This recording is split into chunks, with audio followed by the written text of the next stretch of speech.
ಮೊದಲೇ ತುಳುವೆರಿಕ್ಕಲು ಈ ಸಂಸ್ಥೆದ 28ನೇ ವರ್ಷದ ಪೊರ್ಲಕಟ್ಟದಲ್ಲಿ ಮಲ್ಲ ಪಿನ್ನೆರಾತ ನಮ್ಮೊಟ್ಟಿಗೆ ಬತ್ತು ಬೈದಿನಂಚಿನ ಸಂತೋಷ್ ಹೆಗಡೆ ನಮ್ಮೊಟ್ಟಿಗೆ ಬಿಡರು ಇತ್ತೆ ಒಂದೆರಡು ಪಾತ್ರೆಗಳು ಕೇಳೋದಿಲ್ಲ ಸಂತೋಷ್ ಹೆಗಡೆ ಮೇಲೆ ಒಂದೆರಡು ಪಾತ್ರೆಗಳು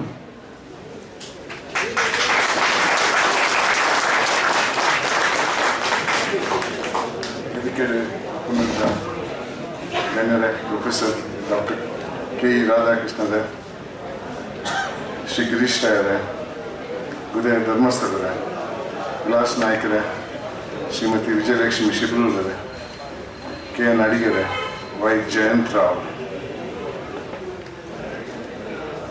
ತುಳುಟ್ಟು ಭಾಷಣ ಕೊಪ್ಪಿನ ಶಕ್ತಿ ಅನ್ಕಿಚ್ಚಿ ನೆರ್ಪಿನ ಶಕ್ತಿ ಉಂಟು ನಾವು ಸರಿಯಾದ ವಿಜಯಲಕ್ಷ್ಮಿ ಬಂದಿರು 15 ವರ್ಷ ಬೆಂಗಳೂರಿಗೆ ಬತ್ತಿವಕ್ಕ ಕನ್ನಡ ಅಂತ ತುಳು ಅಂತ ಹಾಳಾತ ನಾನು 15ನೇ ವರ್ಷ ಡಿಗ್ರಿ ಇದೆ ಬೆಂಗಳೂರಿಗೆ ಇತ್ತ 75 ವರ್ಷ ಅಂಚೆ ಅದು ತುಳುಟ್ಟು ಭಾಷಣ ಕೊಟ್ಟು ಅರ್ಥನ ಅನರ್ಥ ಮಾಡ್ಕೊಂಡ ಪ್ರಯತ್ನ ವಿಚಾರ ಕನ್ನಡ ಬಾತದ ಬಹಳ ಒಳ್ಳೆಯ ಕಾರ್ಯಕ್ರಮ. ನಮ್ಮ ಹಳೆ ಸಂಸ್ಕೃತಿಯನ್ನ ತಿರ್ಗಾ ನಮ್ಮ ನೆನಪಿಗೆ ತರಿಸುವಂತಹ ಕಾರ್ಯಕ್ರಮವನ್ನು ನೀವು ಇಟ್ಕೊಂಡಿದ್ದೀರಾ. ಅದಕ್ಕೆ ನಾನು ನಿಮಗೆಲ್ಲರಿಗೂ ಅಭಿನಂದನೆಯನ್ನು ಸಲ್ಲಿಸ್ತಾ ಇದ್ದೇನೆ. ಪ್ರೊಫೆಸರ್ ರಾಧಾಕೃಷ್ಣ ಮತ್ತೆ ಗಿರೀಶ್ ರಾಯರು ತುಳುವಿನ ಚರಿತ್ರೆ ಸಂಸ್ಕೃತಿ ಬಗ್ಗೆ ವಿವರವಾಗಿ ಹೇಳಿದರು. ನನಗೂ ಸ್ವಲ್ಪ ಮೊದಲನೇ ಬಾರಿಗೆ ಅರ್ಥ ಆಯಿತು ಈ ಒಂದು ಚರಿತ್ರೆ ಮತ್ತೆ ಸಂಸ್ಕೃತಿ. ಅದನ್ನ ಮುಂದಕ್ಕೆ ತಗೊಂಡು ಹೋಗುವಂತ ಶಕ್ತಿ ನನ್ನಲ್ಲಿಲ್ಲ.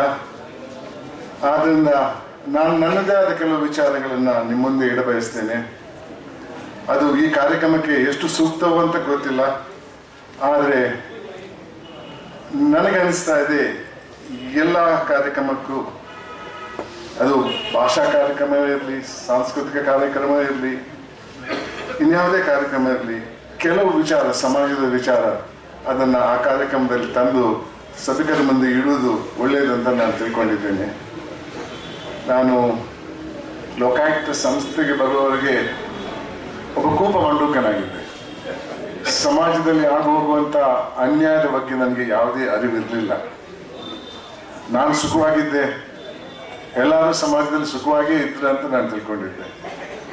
ಆದರೆ ಲೋಕಾಯುಕ್ತ ಸಂಸ್ಥೆಗೆ ಬಂದ ಮೇಲೆ ಬಹಳಷ್ಟು ಅನ್ಯಾಯವನ್ನು ಕಂಡೆ, ಜನರ ಕಷ್ಟಗಳನ್ನ ಕಣ್ಣಾರೆ ಕಂಡೆ.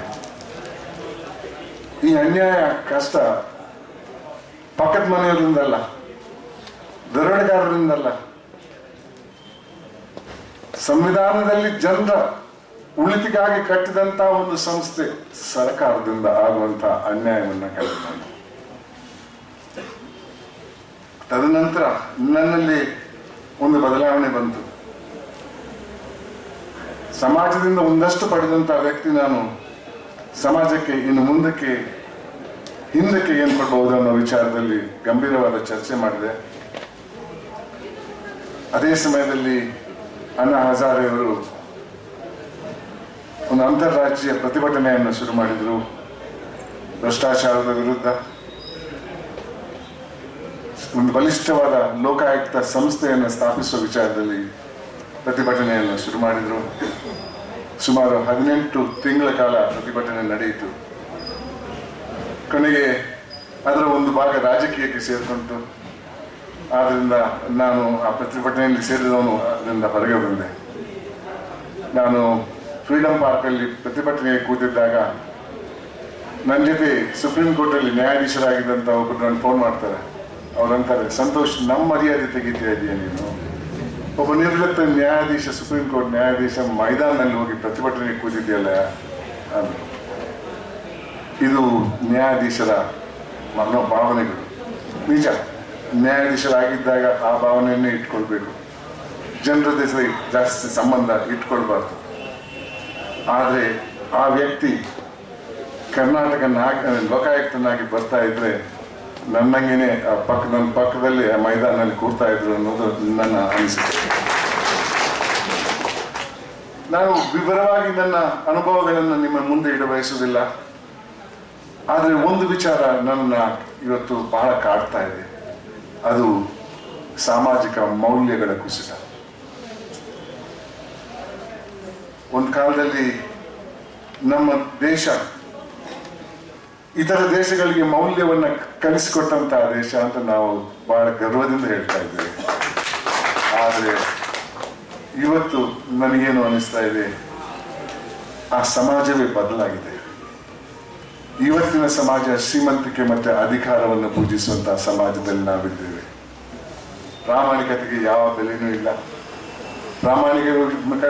ಪ್ರಾಮಾಣಿಕರ ವಿಚಾರ ಮಾತಾಡಿದ್ರೆ ಬಿಟ್ಬಿಟ್ರಿ, ಅವರು ತಿನ್ನಲ್ಲ, ಇನ್ನೊಬ್ರಿಗೂ ತಿನ್ನಕ್ ಬಿಡಲ್ಲ ಅನ್ನುವ ಮಾತು ಒಂದು ಸ್ವಭಾವ ಅಂತ ನಾನು ಸ್ವಾಭಾವಿಕ ಅಂತ ತಿಳ್ಕೊಂಡಿದ್ದೇನೆ. ನನಗೆ ಕಂಡಂತ ಕೆಲವು ನ್ಯೂನ್ಯತೆಗಳು ಇವತ್ತು ನಿಮ್ಮ ಮುಂದೆ ಇಡಬಯಸ್ತೇನೆ. ಯಾಕಂದ್ರೆ ಪ್ರತಿಯೊಬ್ಬನಿಂದಲೂ ಈ ಸಮಾಜವನ್ನ ಬದಲಾಯಿಸಿ ಭ್ರಷ್ಟರನ್ನ, ಅನ್ಯಾಯ ಮಾಡುವವರನ್ನ ಬಹಿಷ್ಕರಿಸುವಂತಹ ಒಂದು ಸಮಾಜ ಕಟ್ಟಬೇಕನ್ನೋ ಒಂದು ಸಂದೇಶವನ್ನು ನಿಮ್ಮ ಮುಂದೆ ಇಡಬಯಸ್ತೇನೆ. ನಾನು ಈ ನಿಟ್ಟಿನಲ್ಲಿ ನಾನು ಸುಮಾರು 740ಕ್ಕೂ ಜಾಸ್ತಿ ಶಾಲಾ ಕಾಲೇಜಿಗೆ ಹೋಗಿದ್ದೇನೆ. ಯುವಕ ಸಂಘಟನೆಗಳಲ್ಲಿ ಭಾಗವಹಿಸಿದ್ದೇನೆ. ನನ್ನ ಅನಿಸಿಕೆಗಳನ್ನು ಅವ್ರ ಮುಂದೆ ಇಟ್ಟಿದ್ದೇನೆ. ಅವರ ವಿಚಾರವನ್ನು ನಾನು ತಿಳ್ಕೊಂಡಿದ್ದೇನೆ. ನಾನೊಬ್ಬ ಆಶಾವಾದಿ. ಬದಲಾವಣೆ ಆಗಬಹುದಂತ ನಾನು ತಿಳ್ಕೊಂಡಿದ್ದೇನೆ.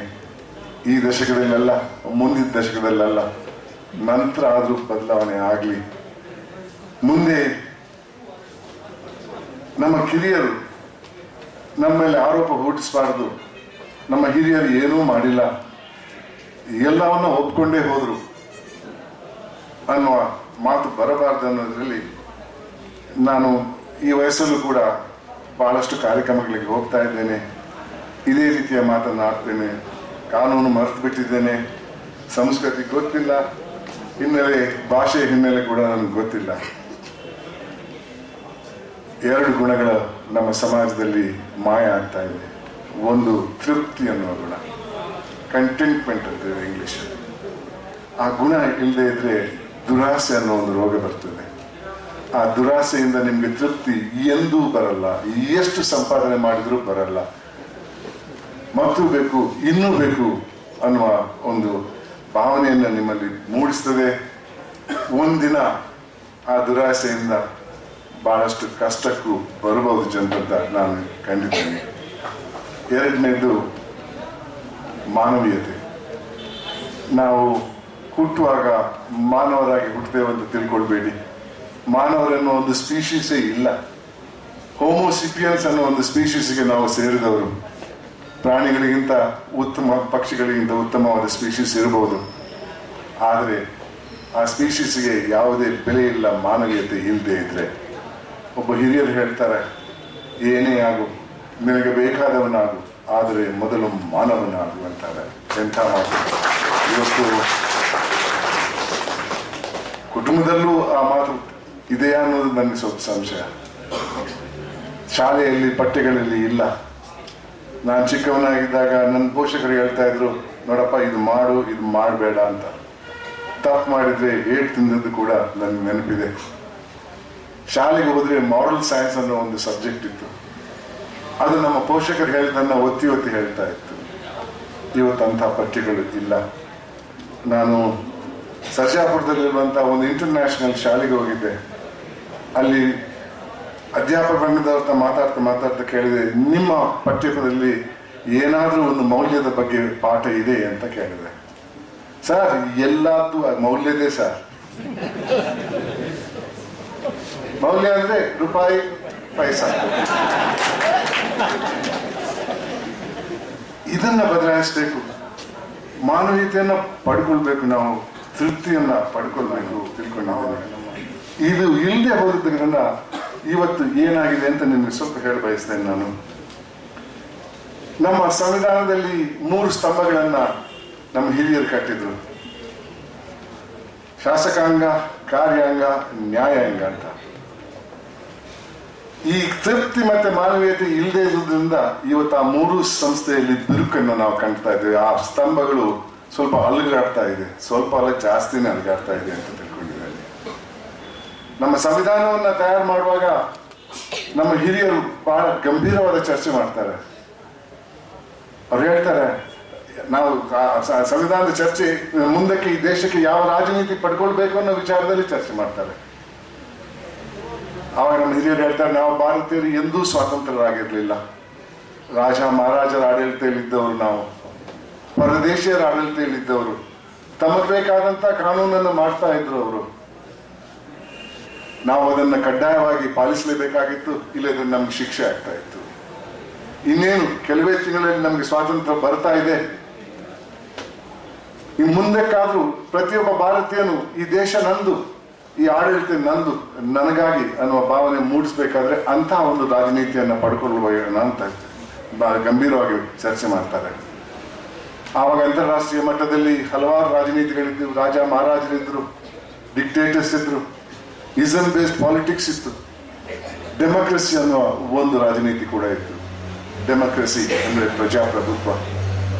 ಅದರ ಅರ್ಥ ಅಂದು ಜನರಿಂದ ಜನರಿಗಾಗಿ ಜನರ ಸರ್ಕಾರ ಅಂತ ಇತ್ತು. ಅದನ್ನ ನಮ್ಮ ಹಿರಿಯರು ನಮ್ಮ ರಾಷ್ಟ್ರದ ಒಂದು ರಾಜನೀತಿಯಾಗಿ ಪಡ್ಕೊಳ್ತಾರೆ. ಇನ್ನೊಂದು ಘಟನೆಯಲ್ಲಿ ನಡೆದದ್ದು ನಿಮ್ಗೆ ಹೇಳ್ಬೇಕು, ಯಾಕಂದ್ರೆ ಅದನ್ನ ಇವತ್ತಿರುವಂತಹ ಪಾರ್ಲಿಮೆಂಟು ಮತ್ತೆ ರಾಜ್ಯ ಸದನಗಳಿಗೆ ನೀವು ಹೋಲಿಸಬೇಕಾಗ್ತದೆ. ಅಲ್ಲಿ ಒಂದು ಚರ್ಚೆಗೆ ಬಂದ ವಿಚಾರ, ಮುಂದೆ ಪ್ರಜಾಪ್ರಭುತ್ವವನ್ನು ಪಡೆದ ನಂತರ ಜನತಾ ಪ್ರತಿನಿಧಿಯಾಗಿ ಚುನಾವಣೆಗೆ ನಿಲ್ಬೇಕಂತ ವ್ಯಕ್ತಿಗೆ ಒಂದು ವಿದ್ಯಾ ಅರ್ಹತೆ ಬೇಕೆ ಅನ್ನೋ ವಿಚಾರದಲ್ಲಿ ಚರ್ಚೆ ನಡೀತದೆ. ಬಹಳಷ್ಟು ಹಿರಿಯರು ಹೇಳ್ತಾರೆ, ನಮ್ಮ ಪ್ರತಿನಿಧಿಯಾಗಿ ಹೋಗುವಂತ ವ್ಯಕ್ತಿಗೆ ನಮ್ಮ ಕ್ಷೇತ್ರದ ಕುಂದುಕೊರತೆಗಳ ಬಗ್ಗೆ ಮಾಹಿತಿ ಇರಬೇಕು, ಅದರ ಬಗ್ಗೆ ಅದನ್ನು ಸರಿಪಡಿಸುವಂತಹ ಕೆಲವು ವಿಚಾರಗಳು ಅವನ ಮನಸ್ಸಲ್ಲಿ ಇರಬೇಕು. ಮತ್ತೆ ಸಂಸದೆ ಆಗ್ಲಿ ಸದನಕ್ಕಾಗ್ಲಿ ಹೋಗಿ ಚರ್ಚೆ ಮಾಡಿ ಅದಕ್ಕೆ ಒಂದು ಉಪಾಯ ಹುಡುಕುವಂತ ಶಕ್ತಿ ಆತನಲ್ಲಿ ಇರಬೇಕು. ಅಂತಹ ಶಕ್ತಿ ಇರಬೇಕಾದ್ರೆ ಆತನಿಗೆ ಸ್ವಲ್ಪ ವಿದ್ಯಾ ಅರ್ಹತೆ ಬೇಕಂತ ಗಂಭೀರವಾಗಿ ಚರ್ಚೆ ಮಾಡ್ತಾರೆ. ಕಾನ್ಸ್ಟಿಟ್ಯೂಂಟ್ ಅಸೆಂಬ್ಲಿ ಡಿಬೇಟ್ ಅನ್ನ ಕ್ರೋಢೀಕರಿಸಿದಂತ ಎಡಿಟರ್ ಹೇಳ್ತಾರೆ, ಸಭೆಯಲ್ಲಿದ್ದಂತ ಬಹಳಷ್ಟು ಜನ ಅದನ್ನು ಒಪ್ಕೊಂಡಿದ್ರು. ಇನ್ನೇನು ಮತ ಹಾಕಕ್ಕೆ ಅಂತ ಮುಂದೆ ಬರ್ಬೇಕಾಗಿದ್ರೆ ಒಬ್ಬ ವ್ಯಕ್ತಿ ನಿಲ್ತಾನೆ. ಅವನಂತಾನೆ, ಸಭಾಧ್ಯಕ್ಷರೇ, ಇತ್ತೀಚೆಗೆ ಪ್ರಜಾಪ್ರಭುತ್ವ ಅನ್ನೋ ರಾಜನೀತಿಯನ್ನ ನಾವು ಪಡ್ಕೊಂಡ್ವಿ. ನೀವು ಹೇಳಿದ್ರಿ ಅದರ ಅರ್ಥ ಜನರಿಂದ ಜನರಿಗಾಗಿ ಜನರ ಸರ್ಕಾರ ಅಂತ ಹೇಳಿದ್ರಲ್ಲ. ಇವತ್ತು ಸ್ವಾಮಿ ಅಂದ್ರೆ 1941ರಲ್ಲಿ ಭಾರತದ ಜನಸಂಖ್ಯೆ 40 ಕೋಟಿ. 40 ಕೋಟಿ ಜನಸಂಖ್ಯೆಯಲ್ಲಿ 80% ಜನರಿಗೆ ಯಾವ ವಿದ್ಯಾ ಅರ್ಹತೆಯೂ ಇಲ್ಲ. ಏನು ಸ್ವಾಮಿ, ಈ ಪ್ರಜಾಪ್ರಭುತ್ವವನ್ನ 20% ವಿದ್ಯಾವಂತರಿಗೆ ಮೀಸಲಾಗಿ ಇಡ್ತೀರಾ ಅಂತ ಕೇಳ್ತಾರೆ ಪ್ರಶ್ನೆ. ಆ ಎಡಿಟರ್ ಬರೀತಾರೆ, ಸಭೆ ನಿಶಬ್ದವಾಗಿತ್ತಂತೆ. ಒಬ್ರಿಗೂ ಎದ್ದು ನಿಂತು ಆ ಮಾತನ್ನು ವಿರೋಧಿಸುವಂತ ಶಕ್ತಿ ಇರಲಿಲ್ಲ. ಆವಾಗ ಬಾಬಾ ಸಾಹೇಬ್ ಅಂಬೇಡ್ಕರ್ ಎದ್ದು ನಿಂತು ಹೇಳ್ತಾರೆ, ನಾನು ತಪ್ಪು ಮಾಡಿದೆ, ನನ್ನಿಂದಲೂ ತಪ್ಪಾಯ್ತು. ಈ ವಿಚಾರವನ್ನ ಆ ಸನ್ಮಾನ್ಯ ಸದಸ್ಯರು ಹೇಳಿದ ದೃಷ್ಟಿಕೋನದಿಂದ ನಾನು ನೋಡಿರ್ಲಿಲ್ಲ. ಅವ್ರು ಹೇಳೋದು ನಿಜ. ನಾವು ಪ್ರಜಾಪ್ರಭುತ್ವವನ್ನ ಯಾವುದೇ ಒಂದು ಗುಂಪಿಗೆ ಮೀಸಲಾಗಿಡಕ್ಕೆ ಆಗಲ್ಲ ಅಂತ ಹೇಳ್ತಾರೆ. ಅದರಿಂದ ಆ ತರವನ್ನ ಅವ್ರು ವಾಪಸ್ ಪಡ್ಕೊಳ್ತಾರೆ. ಯಾಕೆ ಹೇಳಿದೆ ಅಂದ್ರೆ, ನೀವು ಓದ್ತಾ ಇರಬೇಕು, ಟಿವಿಯಲ್ಲಿ ನೋಡ್ತಾ ಇರಬೇಕು, ಇವತ್ತಿನ ಸಂಸತ್ನಲ್ಲಿ ಏನಾಗ್ತಾ ಇದೆ, ಇವತ್ತಿನ ಸದನದಲ್ಲಿ ಏನಾಗ್ತಾ ಇದೆ. ಇತ್ತೀಚಿನ 10-11 ದಿವಸದ ಲೋಕಸಭೆಯ ಕಾರ್ಯಕಲಾಪಗಳನ್ನು ನೀವು ಓದಿರ್ಬೇಕು, ನೋಡಿರ್ಬೇಕು. 10 ದಿವಸದಲ್ಲಿ ಎಜೆಂಡಾದಲ್ಲಿದ್ದ ಒಂದೇ ಒಂದು ಐಟಮ್ ಚರ್ಚೆಗೆ ಬರಲಿಲ್ಲ. ನಿನ್ನೆಲ್ಲ ಮೊನ್ನಿನ ಟೈಮ್ಸ್ ಆಫ್ ಇಂಡಿಯಾ ಹೇಳ್ತದೆ, ಒಂದು ದಿವಸದ ಖರ್ಚು ಒಂದು ಸಭೆಗೆ 10 ಕೋಟಿ ರೂಪಾಯಿ. ಯಾವ ಪುರುಷಾರ್ಥಕ್ಕೆ ನಾವು ಇವರನ್ನು ಕಲಿಸ್ಕೊಡ್ತಾ ಇದ್ದೇವೆ ಅಲ್ಲಿಗೆ. ಚರ್ಚೆಗೆ ಬರೆದಿದ್ರು ಮಾತಿಗೆ ಬಂದ ವಿಚಾರ, ನಮ್ಮ ಸಂಭಾವನೆಯನ್ನ ಜಾಸ್ತಿ ಮಾಡಿ ಅಂತ. 365 ದಿವಸದಲ್ಲಿ ಆ ಸಭೆ ಸೇರಿರುವುದು ಜಾಸ್ತಿ ಅಂದ್ರೆ 100 ದಿವಸ. ಆ 100 ದಿವಸಕ್ಕೆ ಅಲ್ಲಿ ಹೋಗಿ ಸಭಾತ್ಯಾಗ ಮಾಡಿ ಗಲಾಟೆ ಮಾಡಿದ್ದಕ್ಕೆ ಅವರಿಗೆ ಬರೀ ಸಂಬಳ ಮಾತ್ರ ಅಲ್ಲ, 2ನೇ ಫೀಸು ಸಿಟ್ಟಿಂಗ್ ಫೀಸು. ಅಂದಿನ ಕಾನ್ಸ್ಟಿಟ್ಯೂಂಟ್ ಅಸೆಂಬ್ಲಿಯ ಸದಸ್ಯರ ನಡೆದಿಗೂ ಇವತ್ತಿನ ನಡತೆಗೂ ದಯವಿಟ್ಟು ನೀವು ತಿಳ್ಕೊಳ್ಳಿ. ಇನ್ನೊಂದು ವಿಚಾರ, UPA ಸರ್ಕಾರ ಅಧಿಕಾರದಲ್ಲಿದ್ದಾಗ GST ಅನ್ನೋ ಒಂದು ಮಸೂದೆಯನ್ನು ತರಬೇಕಂತ ಬಹಳಷ್ಟು ಪ್ರಯತ್ನ ಮಾಡ್ತೀವಿ, ಗುಡ್ಸ್ ಸರ್ವಿಸಸ್ ಟ್ಯಾಕ್ಸ್ ಅಂತ. ಅದನ್ನ ಅಂದಿನ NDA ಸರ್ಕಾರ ಇಲ್ಲ, ನಾವು ಬಿಡಲ್ಲ ಅಂತ ಹೇಳಿದ್ರು. ಆರ್ಥಿಕ ತಜ್ಞರು ಹೇಳಿದ್ರು, ಈ ಕಾಯ್ದೆ ಬಂದ್ರೆ ಭಾರತದ GDP ಜಾಸ್ತಿ ಆಗ್ತದೆ ಅಂತ ಎಲ್ಲರಿಗೂ ಗೊತ್ತಿತ್ತು, ಆಗಲಿಲ್ಲ. ಇವತ್ತಿನ ದಿವಸ NDA ಸರ್ಕಾರ ಅಧಿಕಾರದಲ್ಲಿದೆ.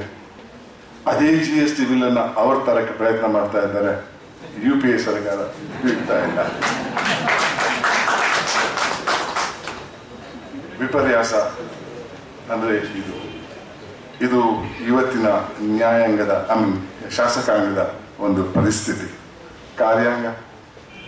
ಕಾರ್ಯಾಂಗವನ್ನು ಸೃಷ್ಟಿಸಿದಾಗ ಚರ್ಚೆ, ಕಾನ್ಸ್ಟಿಟ್ಯೂಂಟ್ ಅಸೆಂಬ್ಲಿಯ ಚರ್ಚೆಯಲ್ಲಿ ಬಹಳ ವಿಚಾರವನ್ನು ಹೇಳಿದವರು ಹಿರಿಯರು. ಕಾರ್ಯಾಂಗಕ್ಕೂ ಶಾಸಕಾಂಗಕ್ಕೂ ಯಾವ ಸಂಬಂಧವೇ ಬೇಡ. ಅವರನ್ನು ನೇಮಕ ಮಾಡುವುದರಲ್ಲಿ ರಾಜಕಾರಣಿಗಳ ಹಸ್ತಕ್ಷೇಪ ಬೇಡ. ಬೇರೆನೇ ಆದ ಒಂದು ಸಂಸ್ಥೆಯನ್ನು ಹುಟ್ಟಿಸೋಣ, ಒಂದು ಸ್ವತಂತ್ರವಾದ ಸಂಸ್ಥೆಯನ್ನು ಹುಟ್ಟಿಸೋಣ ಅಂತ public service commission, union public service commission ಮತ್ತೆ ಸ್ಟೇಟ್ ಪಬ್ಲಿಕ್ ಸರ್ವಿಸ್ ಕಮಿಷನ್ ಹುಟ್ಟಿಸಿದ್ರು. ಏನಾಗಿದೆ? ಅದೇ ಪಬ್ಲಿಕ್ ಸರ್ವಿಸ್ ಕಮಿಷನ್ ನಲ್ಲಿ ನೀವು ಓದ್ತಾ ಇದ್ದೀರಾ ಪೇಪರಲ್ಲಿ, CID ರಿಪೋರ್ಟ್ಗಳು ಬಂದಿವೆ. ಮತ್ತೆ ಈ ಕಾರ್ಯಾಂಗದಲ್ಲಿ ಇರುವವರ ಕೆಲಸ ಏನು? ಬಯಲಿಗೆ ಬಂದಂತ ಎಲ್ಲ ಹಗರಣದಲ್ಲೂ ಕೂಡ ಈ ಕಾರ್ಯಾಂಗದವರ ಕೈವಾಡ ಇದ್ದೇ ಇದೆ. ಆ ಹಗರಣಗಳ ಮೊತ್ತ ಏನು? 50ನೇ ಇಸ್ವಿಯಲ್ಲಿ ಜೀಪ್ ಹಗರಣದಲ್ಲಿ 5 ಲಕ್ಷ ರೂಪಾಯಿ ಈ ದೇಶಕ್ಕೆ ನಷ್ಟ ಆಗಿತ್ತು, 50 ಲಕ್ಷ ರೂಪಾಯಿ ನಷ್ಟ ಆಗಿತ್ತು. 86ನೇ ಇಸ್ವಿಯಲ್ಲಿ ಬೋಫರ್ಸ್ ಅಲ್ಲಿ 64 ಕೋಟಿ ರೂಪಾಯಿ ನಷ್ಟ ಆಯಿತು. 2010ರಲ್ಲಿ ಕಾಮನ್ವೆಲ್ತ್ ಗೇಮ್ಸ್ ಹಗರಣದಲ್ಲಿ 70,000 ಕೋಟಿ ರೂಪಾಯಿ ಕೊಳ್ಳೆ ಹೊಡ್ಕೊಂಡು ಹೋದ್ರು. ಅದೇ ವರ್ಷ 2G ಹಗರಣದಲ್ಲಿ 1,76,000 ಕೋಟಿ ರೂಪಾಯಿ ಕೊಳ್ಳೆ ಹೊಡೆದ್ರು. 2012ರಲ್ಲಿ ಕೋಲ್ಗೇಟ್ ಅಲ್ಲಿ 1,86,000 ರೂಪಾಯಿ ಕೊಳ್ಳೆ ಹೊಡೆದ್ರು. ಇದರ ಪರಿಣಾಮ ಏನು? ಕರ್ನಾಟಕ ರಾಜ್ಯದ 2014-2015ನೇ ಬಜೆಟ್ ಅಲ್ಲಿ 6.5 ಕೋಟಿ ಜನರಿಗೆ 365 ದಿವಸಕ್ಕೆ ಮೀಸಲಾಗಿಟ್ಟಂತಹ ಹಣ 1,36,000 ಕೋಟಿ ಮಾತ್ರ. ಒಂದೇ ಒಂದು ಹಗರಣದಲ್ಲಿ 1,86,000, 1,76,000, 70,000 ಕೋಟಿ ರೂಪಾಯಿ ಕೊಳ್ಳೆ ಹೊಡಿತಾ ಇದ್ದಾರೆ. ಇದು ನಾನು ಸೃಷ್ಟಿಸಿದಂತ ಮೊತ್ತ ಅಲ್ಲ. CAG, comptroller and auditor general of India ಸರ್ಕಾರಕ್ಕೆ, ಕೇಂದ್ರ ಸರ್ಕಾರಕ್ಕೆ ಕೊಟ್ಟಂತ ವರದಿ. ಯಾಕಾಗ್ತಾ ಇದೆ ಅಂದ್ರೆ ಇವರಲ್ಲೂ ಕೂಡ ತೃಪ್ತಿ ಅನ್ನೋದು ಇಲ್ಲ, ಮಾನವೀಯತೆ ಅನ್ನೋದು ಇಲ್ಲ. ಆ ಮಾನವೀಯತೆ ಇಲ್ಲದೆ ಒಂದು ವಿಚಾರ ಹೇಳ್ತೇನೆ ನಾನು. 2008ರಲ್ಲಿ ವಿಜಯ ಕರ್ನಾಟಕದ ಮುಖಪುಟದಲ್ಲಿ ಒಂದು ಫೋಟೋ ಕಂಡೆ. ಉತ್ತರ ಕರ್ನಾಟಕದ ಒಂದು ನಿರ್ಜನವಾದ ಪ್ರದೇಶದಲ್ಲಿ ಒಬ್ಬಾಕೆ ಮಹಿಳೆ ನೆಲದಲ್ಲಿ ಕೂತ್ಕೊಂಡು ಮೇಲ್ಮಣ್ಣನ್ನ ಬೆರಳಿಂದ ಕೆರಚಿಸ್ತಾ ಇದ್ಲು, ಪಕ್ಕದಲ್ಲಿ ಒಂದು ಕೊಡ ಇಟ್ಕೊಂಡಿದ್ಲು. ಆ ಫೋಟೋ ಕೆಳಗಿನ ವರದಿ ಹೇಳ್ತಿದೆ, ಈಕೆ 5 ಕಿಲೋಮೀಟರ್ 6 ಕಿಲೋಮೀಟರ್ ತನ್ನ ಮನೆಯಿಂದ ನಡ್ಕೊಂಡು ಬಂದವಳೆ ಒಂದು ಕೊಡ ನೀರಿಗಾಗಿ. ಇದು 2008ರಲ್ಲಿ. ಕರ್ನಾಟಕ ಅಂದ್ರೆ ಅಭಿವೃದ್ಧಿಯಾದ ರಾಜ್ಯ. ಆ ಒಂದು ಕೊಡ ನೀರು ಸಿಕ್ಕಿದ್ರೆ ಬಹಳ ಸಂತಸ. ಅದರ ಕ್ವಾಲಿಟಿ ಏನೇ ಇರ್ಬೋದು, ಪರವಾಗಿಲ್ಲ. ಆದರೆ ಆಕೆಯ ಕುಟುಂಬದ 5 ಜನ ಸದಸ್ಯರಿಗೆ ಸ್ವಲ್ಪ ಕುಡಿಯಕ್ಕೆ, ಸ್ವಲ್ಪ ಅಡಿಗೆಗೆ ನೀರಿದೆ, ಸ್ನಾನಗಿನ ಬಿಟ್ಬಿಡಿ. ಅದೇ ವರ್ಷ CAG ಅವರು ಕೇಂದ್ರ ಸರ್ಕಾರಕ್ಕೆ ಒಂದು ವರದಿ ಕಳಿಸ್ತಾರೆ. ಕೇಂದ್ರ ಸರ್ಕಾರ ರಾಜ್ಯ ಸರ್ಕಾರಗಳಿಗೆ ಕೊಟ್ಟಂತ ಲಕ್ಷಾಂತರ ಕೋಟಿ ರೂಪಾಯಿ ಬರೀ ಕುಡಿಯುವ ನೀರಿನ ಸರಬರಾಜಿಗೆ ಕೊಟ್ಟಂತ ಲಕ್ಷಾಂತರ ಕೋಟಿ ರೂಪಾಯಿಯಲ್ಲಿ ಒಂದೇ ಒಂದು ವರ್ಷದಲ್ಲಿ 51,000 ಕೋಟಿ ರೂಪಾಯಿಗೆ ಲೆಕ್ಕ ಇಲ್ಲ. ಕುಡಿಯುವ ನೀರಿಗೆ ಕೊಟ್ಟಂತ ಹಣ ಕೊಳ್ಳೆ ಹೊಡೆದವ್ರು ಯಾರು? ಸಾಮಾನ್ಯ ಜನರೇ. ಅಧಿಕಾರದಲ್ಲಿರುವ, ಅದು ರಾಜಕೀಯ ಅಧಿಕಾರವೇ ಇರಬಹುದು ಅಥವಾ ಆಡಳಿತೀಯ ಅಧಿಕಾರವೇ ಇರಬಹುದು. ಇದು ನಮ್ಮ ಕಾರ್ಯಾಂಗ. ಇವತ್ತು ನ್ಯಾಯಾಂಗದ ಬಗ್ಗೆ ಹೇಳುತ್ತೇನೆ. ಇವತ್ತು ಒಂದು ಕೇಸು ಮೊದಲನೇ ಕೋರ್ಟಲ್ಲಿ ಇತ್ಯರ್ಥ ಆಗಬೇಕಾದ್ರೆ 15ರಿಂದ 20 ವರ್ಷ ಬೇಕು. ನಂತರ ಒಂದು first appellate court, second appellate court, supreme court. Lalu Yadav ಅವರ ಕೇಸ್ ತಗೊಂಡ್ರಿ.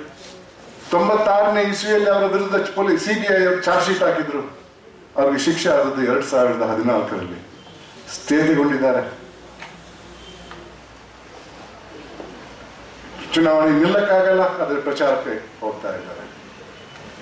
ಇಂಥ ವಿಚಾರ ವ್ಯಂಗ್ಯವಾಗಿ ಕೆಲವರು ಹೇಳಿದ ಮಾತನ್ನ ನಿಮ್ಮ ಮುಂದೆ ಇಡ ಬಯಸ್ತೇನೆ.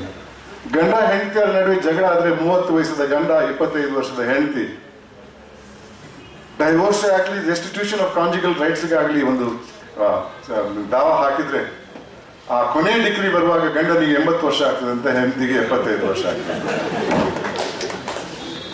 ಇದು ನ್ಯಾಯಾಂಗದ ವ್ಯವಸ್ಥೆ. ಅಲ್ಲೂ ಭ್ರಷ್ಟಾಚಾರದ ಮಾತುಗಳು ಕೇಳಿ ಬರ್ತಾ ಇವೆ.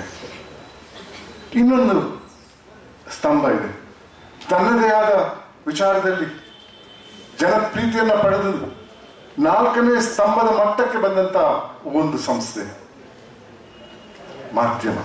4th ಎಸ್ಟೇಟ್ ಅಂತೇವೆ ಅದನ್ನ. ಏನಾಗಿದೆ ಮಾಧ್ಯಮದಲ್ಲಿ?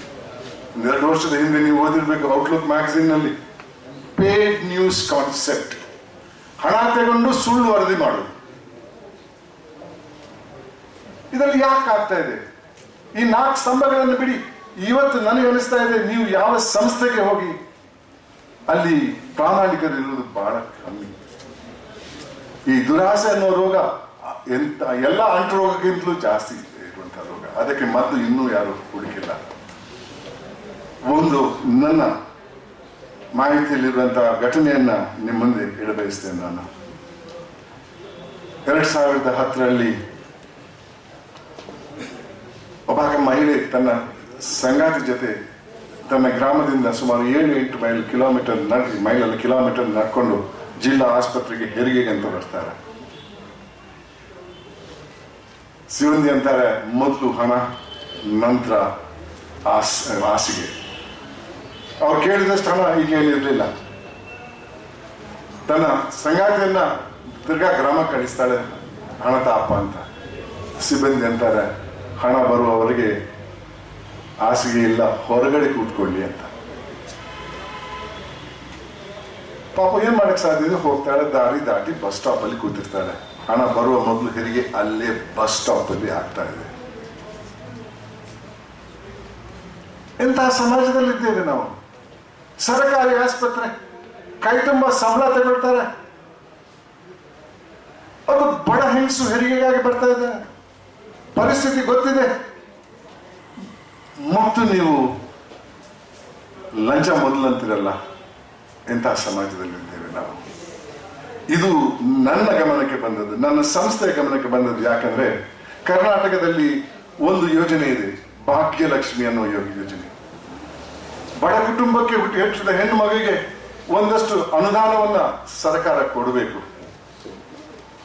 ಈ ಮಗುವಿನ ಪೋಷಕರು ಸಮಾಜ ಕಲ್ಯಾಣ ಡಿಪಾರ್ಟ್ಮೆಂಟ್ಗೆ ಒಂದು ಅರ್ಜಿ ಹಾಕ್ತಾರೆ, ನಾನು ಬಡ ಕುಟುಂಬದಿಂದ ಬಂದವನು, ದಯವಿಟ್ಟು ನನಗೆ ನನ್ನ ಮಗುವಿಗೆ ಸಿಗಬೇಕಾದಂತ ಅನುದಾನ ಕೊಡಿ ಅಂತಾರೆ. ಅವರಂತಾರೆ, ನಿಮ್ಮ ಮಗು ಸರ್ಕಾರಿ ಆಸ್ಪತ್ರೆಯಲ್ಲಿ ಹುಟ್ಟಿಲ್ಲ, ನಿಮ್ಮ ಹತ್ರ ಯಾವುದೇ ದಾಖಲೆಗಳು ಇಲ್ಲ, ಅದು ಸಿಗಲ್ಲ ಅಂತ. ಆವಾಗ ಅವರು ಲೋಕಾಯುಕ್ತ ಸಂಸ್ಥೆಗೆ ಅರ್ಜಿ ಹಾಕ್ತಾರೆ. ನಮ್ಮ ಅಧಿಕಾರಿಗಳು ಆ ಜಾಗಕ್ಕೆ ಹೋಗಿ ವಿಚಾರಣೆ ಮಾಡ್ತಾರೆ, ಎಲ್ಲ ಪುರಾವೆಯನ್ನ ಶೇಖರಿಸ್ತಾರೆ. ಆವಾಗ ನಮ್ಗೆ ಈ ಘಟನೆಗಳೆಲ್ಲ ಗೊತ್ತಾಯ್ತು. ಆಗ ಲೋಕಾಯುಕ್ತ ಸಂಸ್ಥೆ ಒಂದು ವರದಿಯನ್ನು ತಯಾರು ಮಾಡ್ತಾರೆ. ಕಾನೂನಿನಲ್ಲಿ ಒಂದು ಮಾತಿದೆ, ಒಬ್ಬ ಕೆಲಸದ ಆಳು ಒಂದು ತಪ್ಪು ಮಾಡಿದ್ರೆ ಅದಕ್ಕೆ ಆತನ ಮಾಲೀಕ ಜವಾಬ್ದಾರಿ. ಈ ಸಿಬ್ಬಂದಿ ಮಾಡಿದ ತಪ್ಪಿಗೆ ಸರ್ಕಾರ ಜವಾಬ್ದಾರಿ. ಆ ಹಿನ್ನೆಲೆಯಲ್ಲಿ ಅದು ವೈಕೇರಿಯಸ್ ಲಯಬಿಲಿಟಿ ಅಂತೇವೆ ನಾವು. ನಿಮ್ಮ ಸಿಬ್ಬಂದಿಯಿಂದಾಗಿ ಆಕೆ ಹೊರಗಡೆ, ಆಸ್ಪತ್ರೆ ಹೊರಗಡೆ ಹೆರಿಗೆ ಆಯ್ತಾ ಹಾಕಿದ್ದು, ನೀವು ಜವಾಬ್ದಾರಿ ಕೊಡಿ ಅಂತ ಕೇಳಿದ್ವಿ, ಕೊಟ್ರು. ನಾನು ಯಾಕೆ ಹೇಳ್ತಾ ಇದ್ದೇನೆ ಅಂದ್ರೆ, ಇದನ್ನ ಇಂಥ ಸಾವಿರಾರು ಕೇಸ್ಗಳು ಲೋಕಾಯುಕ್ತದ ಮುಂದೆ ಬರ್ತಾ ಇದ್ರು. ನಾನು 2006ರಿಂದ 2011ರವರೆಗೆ ಇದ್ದಂತ ಅವಧಿಯಲ್ಲಿ ನಮ್ಮ ಪೊಲೀಸರು 750 ದಾಳಿ ಮತ್ತೆ ಟ್ರ್ಯಾಪ್ಗಳನ್ನು ಮಾಡಿದ್ರು. ದೊಡ್ಡ ಸಂಖ್ಯೆ, ಅದು ಬಹಳ ದೊಡ್ಡ ಸಂಖ್ಯೆ. ದೊಡ್ಡ ದೊಡ್ಡ MLA-ಗಳನ್ನು ಹಿಡಿದಿದ್ರು, ಮಂತ್ರಿಗಳನ್ನ ಬೇರೆ ವಿಚಾರದಲ್ಲಿ ಹಿಡಿದು ಜೈಲಿಗೆ ಕಳಿಸಿದ್ರು. ಕಟಾ ಸುಬ್ರಹ್ಮಣ್ಯ ನಾಯ್ಡು ಕೇಳಿರ್ಬೇಕು, ನೀವು ಸಂಪಂಗಿ ಕೇಳಿರ್ಬೇಕು. ಆದ್ರೆ ಗ್ರೀವೆನ್ಸ್ ರಿಡ್ರೆಸಲ್, ಜನರ ಕಷ್ಟಕ್ಕೆ ಸ್ಪಂದಿಸುವಂತಹ ಅಧಿಕಾರದಲ್ಲಿ 5 ವರ್ಷದಲ್ಲಿ 23,000ಕ್ಕೂ ಜಾಸ್ತಿ ಕೇಸ್ಗಳು ಬಂದಿತ್ತು. ಆದ್ರೆ ಇವತ್ತೇನಾಗ್ತಾ ಇದೆ? ಸಂಸ್ಥೆಯ ವಿಚಾರ ನಾನು ಹೇಳ ಬಯಸುವುದಿಲ್ಲ, ಇವತ್ತು ನಿಮ್ಗೆಲ್ರಿಗೂ ಗೊತ್ತಿದ್ದ ವಿಚಾರ. ಆದ್ರೆ ನನಗನಿಸ್ತಾ ಇದೆ, ಯಾವ ರಾಜಕೀಯ ಪಕ್ಷಕ್ಕೂ ಈ ಸಂಸ್ಥೆ ಬೇಡ. ಕೇಂದ್ರದಲ್ಲಿ ಅಣ್ಣಾ ಹಜಾರೆ ದೊಡ್ಡ ಹೋರಾಟ ಮಾಡಿದ್ರು. ಅವ್ರದ್ದು ಲೋಕಪಾಲ್ ಬಿಲ್ ಅಂತ 2013ರಲ್ಲಿ ತಂದ್ರು. ಅದಕ್ಕೆ ತಲೆನೂ ಇಲ್ಲ, ಬುಡನೂ ಇಲ್ಲ, ಯಾವ ಅಧಿಕಾರನೂ ಇಲ್ಲ. ಅಂತ ಒಂದು ಸಂಸ್ಥೆಗೆ 9 ಜನ ಲೋಕಪಾಲರನ್ನು ನೇಮಕ ಮಾಡ್ತಾರೆ ಕೇಂದ್ರದಲ್ಲಿ. ಅದು ಇನ್ನೂ ಮಾಡಿಲ್ಲ. ಅಂದ್ರೆ ಇದು ನಿವೃತ್ತ ನ್ಯಾಯಾಧೀಶರು ಮತ್ತು ನಿವೃತ್ತ ಅಧಿಕಾರಿಗಳಿಗೆ ಒಂದು ಪೋಸ್ಟ್ ರಿಟೈರಲ್ ಫೆಸಿಲಿಟಿ ಆಗಿದೆ. ಅದನ್ನೇ 2014ರಲ್ಲಿ ಇಲ್ಲಿನ ಸರ್ಕಾರ ತರಬೇಕಂತ ಪ್ರಯತ್ನ ಮಾಡಿತು, ಅದಾಗಲಿಲ್ಲ. ಆದರೆ ಇತ್ತೀಚೆಗೆ ಒಳಗೆ ಇದ್ದಂತ ಲೋಕಾಯುಕ್ತರ ಒಂದು ಸಹಾಯದಿಂದ ಅದು ಮುಂದಕ್ಕೆ ಆ ರೀತಿಗೆ ಬರ್ಬೋದು ಅಂತ ನಾನು ತಿಳ್ಕೊಂಡಿದ್ದೀನಿ. ಬರಬಾರ್ದು, ಆದರೆ ಬರಬಹುದು ಅಂತ.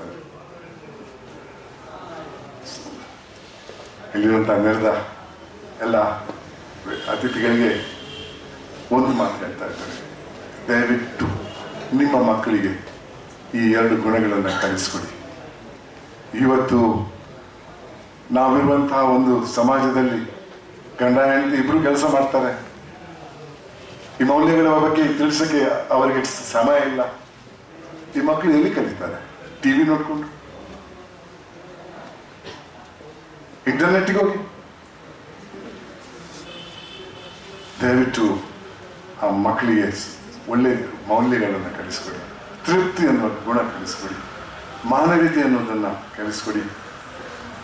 ಮುಂದಕ್ಕಾದ್ರೂ ಒಂದು ಸಮಯದಲ್ಲಿ ಸಮಾಜದ ಬದಲಾವಣೆ ಆಗಬಹುದು ಅಂತ ನಾನು ತಿಳ್ಕೊಂಡಿದ್ದೀನಿ. ಮತ್ತೆ ರಾಧಾಕೃಷ್ಣ ಅವರ ಹತ್ರ ನನ್ನ ಒಂದು ಮನವಿ, ನಿಮ್ಮ ಹತ್ರ ಒಂದು ಮನವಿ. ಈ ಪಠ್ಯಪುಸ್ತಕ, ಹೈಸ್ಕೂಲ್ ಪಠ್ಯಪುಸ್ತಕದಲ್ಲಿ ಮಾರಲ್ ಸೈನ್ಸ್ ಅನ್ನೋ ಒಂದು ಸಬ್ಜೆಕ್ಟ್ ಅನ್ನ ಅಳವಡಿಸಕ್ಕೆ ದಯವಿಟ್ಟು ಸರ್ಕಾರದ ಮೇಲೆ ಒತ್ತಡ ತನ್ನಿ ಅಂತ ಹೇಳ್ತಾ ನನ್ನ ಮಾತು